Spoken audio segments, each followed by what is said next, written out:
Well, you may have been in the airport for the arrival of an honor flight, or perhaps you have a family member who served our nation who had the chance to go on one of those flights. Well, today on Eastern Kentucky University's campus, some students made it possible to send more veterans on one of those memorable flights.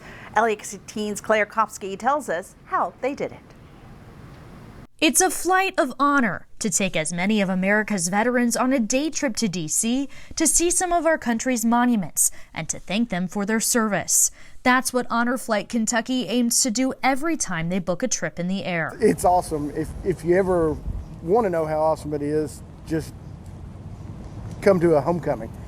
We put as many people as we can in the airport, clapping hands, waving flags. It's a great experience for the veterans and the community members that are there to welcome them home. The board members say it's not only about honoring, but also about healing. There's a lot of stuff laid down up there, a lot of old wounds, a lot of old baggage that they get rid of. This mission resonated with the Delta Zeta sorority at EKU, and for years they've been helping sponsor veterans' flights. During the pandemic, the sorority hosted a virtual 5K to raise more than $3,000, enough to send 3 more veterans. You don't realize it when you're raising the money, but when you actually get to see them and clap for them as they're walking through security and serve them breakfast and listen to their stories and how excited they are. A lot of them, most of them haven't been to DC to see these memorials before, so it's very cool to get to honor them in that way. When they get to the airport in the morning, a lot of these guys haven't flown for 50, 60, 70 years.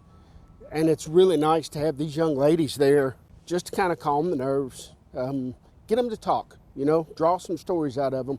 And that gets them to interact with their veteran buddies. The men say the partnership with the college women gives them hope for the next generation, honoring our country's heroes for years to come. In Madison County, Claire Kopsky, LEX18 News.